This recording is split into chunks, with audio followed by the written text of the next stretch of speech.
Why question anything?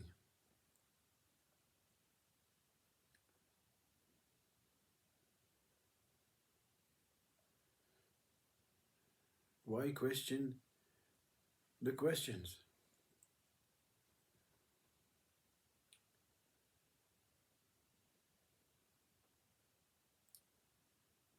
Why do we have questions as a question?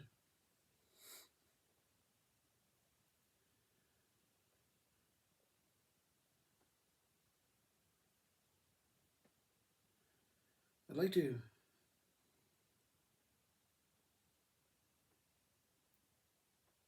fully expose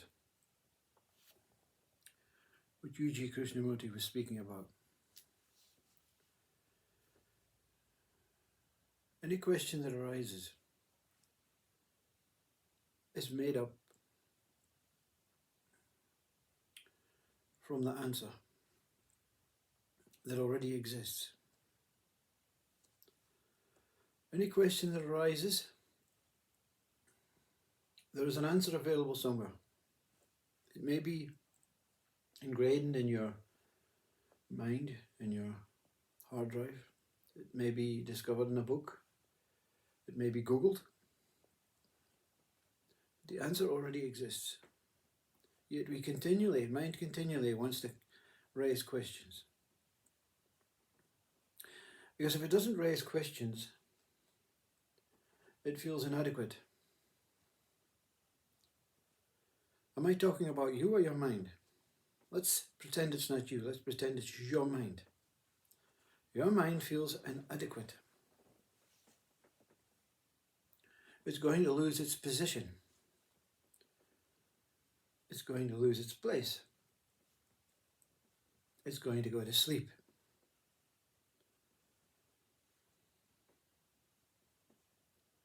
So even when the world, what we call the world, is going on and on and on and on, and you're quite happily eating your lunch, your food, your family is okay at home, work is quite manageable, everything seems okay. Something arises a question because everything is okay, and the mind doesn't like when everything is okay because it's going to lose its purpose, it's going to go to sleep, you're going to pay it off, it's going to become redundant. So it asks a question, eating your lunch, what am I going to do this weekend? It may be a question from your mind, it may be a question from your colleague. And the story goes on and mind feels it's done its job and it's okay and everything is great.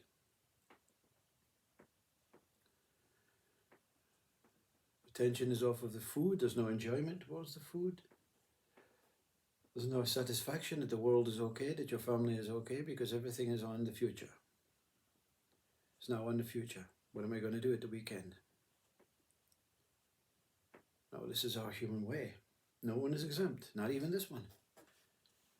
Not even this mind can quieten itself down so much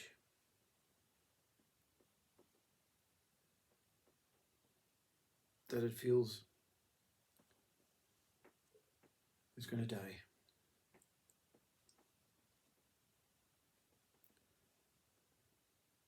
And the question is, can we maintain this mind in its silence, and can we maintain this mind in its noise? Some people like a noisy mind. Some are eating food so fast, doing the job at the same time, phoning their family at the same time, and watching the television at the same time, because they want their mind to be full. because they love their mind. But this love is a fear. If I love it enough, it won't leave me. And when this body takes its last breath, there's a big, massive leaving ceremony for that one. A very hard tug, a very hard pull for the body and the mind to make its separation. But the one that you are, the witness, the observer of all of this, with no judgment, no analysis, no measurement, no names, no understanding, just a knowledge that I'm alive, I exist. You don't mind. Mind. And you don't mind, no mind. So let's go back to the beginning of this talk. Questions are based on opposites. Based on I, me, and the choices I have about future, about past. You have choices about past. You can choose which memory you want to give life to and the ones that you want to forget. But the minute you want to forget a particular memory, you're giving life to that memory. And this is consciousness saying there's no choices. There's no questions, there's no answers. The minute you choose one over another, you're giving life to both. Are you not? The minute you say, I want to be a good boy, means you know the opposite, that good is a different energy, a different vibration, a different quality, a different whatever it is, to bad. And consciousness is always telling you good and bad do not exist. They're ideas, they're concepts, because consciousness says, I don't make anything bad. I don't make anything bad. I don't make anything good. I make everything immaculate. And whatever questions that is not happy with this immaculate state. Whatever questions this and that is the observer questioning both sides. When the observer stops questioning, the observer witnesses both sides and sees it is not pertinent. It is not part of this make-believe, Maya illusion of opposing worlds, opposing states. There is no difference between God and devil. They're both immaculate. You see? You don't have an immaculate God and an immaculate devil. You have only got immaculate.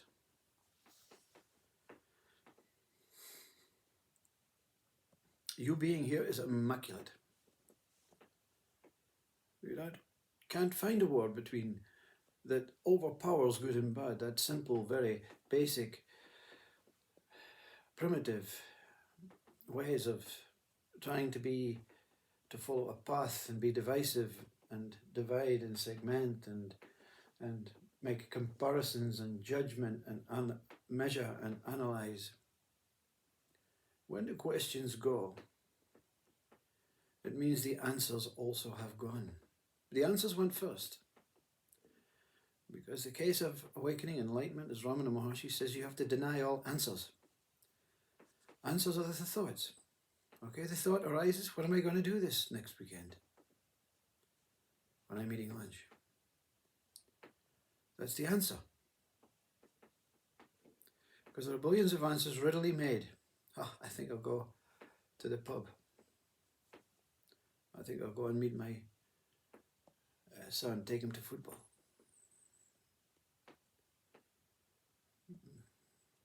When the idea of taking your son to football or going to the pub goes, the weekend suddenly turns up. and you happen to be at the swimming pool with your wife. What's wrong? Suffering is when you don't get what you want. You're swimming in the wife is happy, and your wife is saying, what's wrong with you? Oh, nothing. Deep down inside you said, I plan to take my son to the football. I plan to go to the pub. Now I have to be here. The water is beautiful, it's transparent, it's warm, not cold like normal. You're interacting with your wife, you're swimming, you're getting your body exercise, but you're not happy. Because the answer was not the right answer for the right question. Because there is no right answer and no right question. When all answers go, all questions go. When all questions go, life is as it is. You take a complete back step and become the observer. You realize that what Yuji Krishnamurti was speaking about is what you experience every day. There is only that what is taking place. I'm not supporting Yuji's every ways about society and systems. That's another topic for someone else to discuss. It's a question-answer scenario. There is no new answers until you discover a new answer. And the new answer is I has no questions. Therefore, I is happy with life as it is. And I will accept whatever comes and whatever goes, with no judgment, measurement, analysis, comparisons, competitiveness, preferences. Because opposing states are the cause of suffering. Recycling of thoughts turn into recycling of answers, and recyclings of questions, and recyclings of it didn't go the way I planned it.